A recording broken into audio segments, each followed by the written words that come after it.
વિસાવદરની પેટા ચૂંટણી જેટલી ચર્ચામાં રહી, જે પ્રકારે ગણિત લગાવવામાં આવ્યા ભારતીય જનતા પાર્ટીના સંગઠનથી લઈને એવું કહેવાય કે બધી જ તાકાતો ત્યાં વિસાવદર સુધી લગાવવામાં આવી. આમ આદમી પાર્ટીએ પણ ખૂબ મહેનત કરી, કોંગ્રેસના ઉમેદવારે પણ ગ્રાઉન્ડ પર ખૂબ મહેનત કરી. કોંગ્રેસના બધા જ નેતાઓ, સૌરાષ્ટ્રના મોટાભાગના બધા જ નેતાઓએ વિસાવદર પર ફોકસ રાખી અને ત્યાં પ્રચાર કરી રહ્યા હતા. આમ આદમી પાર્ટીનો પ્રચાર તો સોશિયલ મીડિયા પર દેખાતો જ હતો. આજે ચૂંટણી છે અને મતદાન અત્યારે થઈ રહ્યું છે. જાતિગત સમીકરણ, ત્યાં જ્ઞાતિગત સમીકરણો જે ચાલતા હોય છે એની વાત કરવી છે, કારણ કે અંતે તો ચૂંટણી એ આંકડાઓનો ખેલ બની જાય. અંતે તો થોડીક લીડથી કે થોડાક મતોથી લોકો હારી જાય, ઉમેદવાર હારી જાય, એ આંકડાઓ કેમ મેટર કરે છે? ઉમેદવાર પસંદગીમાં એ જાતિ કેમ મેટર કરે છે?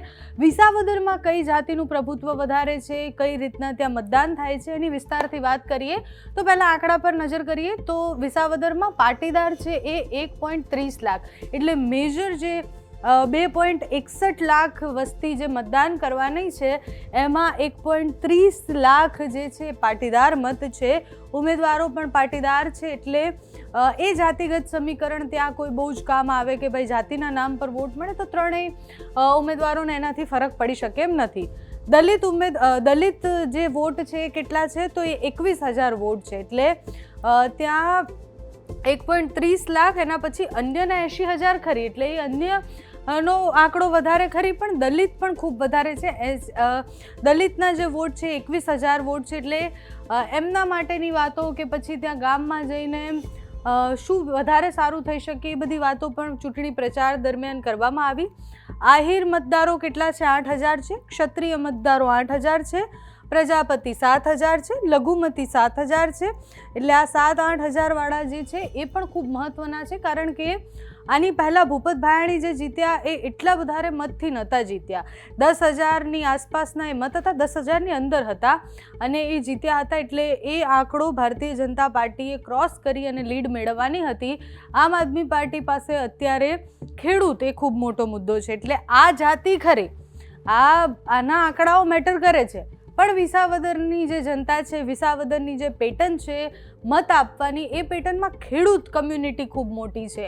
એટલે તમે કોઈ પણ જાતિના છો, તમે કોઈ પણ ધર્મના છો, જો તમે ખેડૂતના નેતા બનશો, જો તમે ખેડૂત માટે કામ કરશો તો તમારે ત્યાં જીતવું ખૂબ આસાન થઈ જશે. અને ખેડૂતને એટલે સૌથી પહેલાં સેન્ટરમાં રાખવામાં આવ્યા. કેમ ખેડૂતોના ખાતરની વાત થઈ, કેમ દર સભામાં ખેડૂત માટે કે ખેડૂતો સાથે જે અન્યાય થયો છે, જે કૌભાંડ થયા છે એની વાત કેમ કરવામાં આવી? કે આ બધું જ ત્યાં સેકન્ડરી છે. એટલે વિસાવદરમાં આ પાટીદાર 1.30 લાખ વોટ મહત્વના ખરી, પણ એમાં ખેડૂત ખરી. આમાંથી કોઈ પણ જાતિના હશે પણ એક ખેડૂત હશે તો એ મત આપશે. એટલે જાતિ એ સેકન્ડરી છે, પણ પહેલાં એ જોશે ખેડૂતને સેન્ટરમાં રાખી આખી કમ્યુનિટીને લાભ આપવાની વાત હોય કે પછી એમની સાથે જે ખોટું થયું છે એને ન્યાય આપવાની વાત હોય. વિસાવદરમાં એ મુદ્દો ખૂબ ચાલ્યો.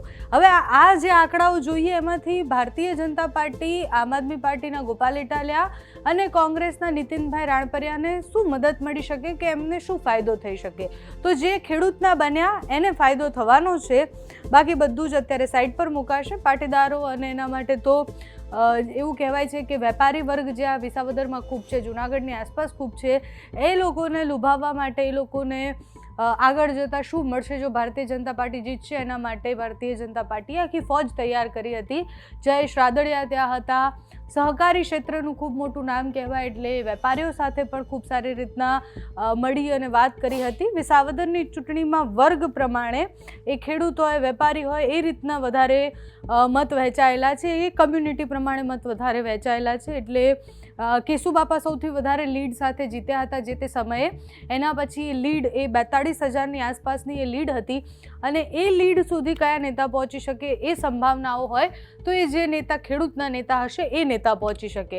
એટલે આમાંથી હવે આ ત્રણ જે ઉમેદવારો છે એ ત્રણ ઉમેદવાર, જાતિગત સમીકરણ તો ઠીક છે, પણ ત્યાંના જે સ્થાનિક લોકો અને ખેડૂતોને કેટલા ગમ્યા છે કે ખેડૂતોએ કોને પસંદ કર્યા છે એના ઉપર બધો આધાર છે. ગોપાલ ઇટાલિયા હોય, નીતિન રાણપરિયા હોય કે કિરીટભાઈ પટેલ હોય, પેટા ચૂંટણીમાં સમીકરણો ખૂબ અલગ અલગ છે. આ વખતે પેટા ચૂંટણી જે છે વિસાવદરની, એમાં આપણે રોજ એક નવો ખેલ જોયો છે. રોજ એવું જોયું છે કે આજે આ થઈ ગયું, આજે આ થઈ ગયું, આ નેતાએ આ કહી દીધું, આ નેતાએ આ કહી દીધું. એ બધાની વચ્ચે સેન્ટરમાં ખેડૂત હતા, ખેડૂતનું ખાતર હતું, ખેડૂત સાથે થયેલા કૌભાંડની વાત હતી. એટલે હવે આજે વિસાવદરના જેટલા પણ લોકો છે એટલે 2.61 લાખ લોકો જે છે મતદારો છે એ મતદારો કોને પસંદ કરે છે, આ 3 ઉમેદવારના ચહેરામાંથી કયા ચહેરાને પસંદ કરે છે, કોની વાતે એમના ગળે ઉતરી, કારણ કે ભીડ તો ત્રણેયની સભામાં થતી હતી, પણ એ ભીડ ભેગી કરવી અને એને મતદાન સુધી પહોંચાડવું એમાં બહુ જ ફરક હોય છે.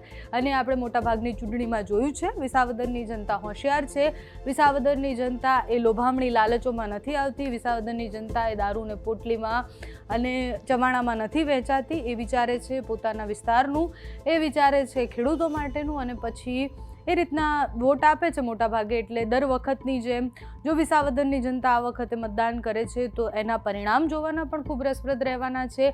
ટક્કર તો જબરજસ્તની થઈ જ હતી, પરિણામ કેવા આવે છે, કોને કેટલી લીડ મળે છે, કોણ જીતે છે, કોણ હાફતા જીતે છે, એ 23 તારીખે ખબર પડશે. તમારું આ સમીકરણોને લઈને શું માનવું છે, વિસાવદરના લોકો કેવી રીતના વોટ કરે છે, જો તમે વિસાવદરની આસપાસ રહો છો તો ત્યાં માહોલ કેવો છે, અમને કમેન્ટ્સમાં જણાવજો. અત્યારે આ વિડીયોમાં બસ આટલું. જો તમે અમને યુટ્યુબ પર જોઈ રહ્યા હોય તો સબસ્ક્રાઈબ કરજો, ફેસબુક પર જોઈ રહ્યા હોય તો ફોલો કરજો, અમારા વિડીયોને લાઈક અને શેર કરજો.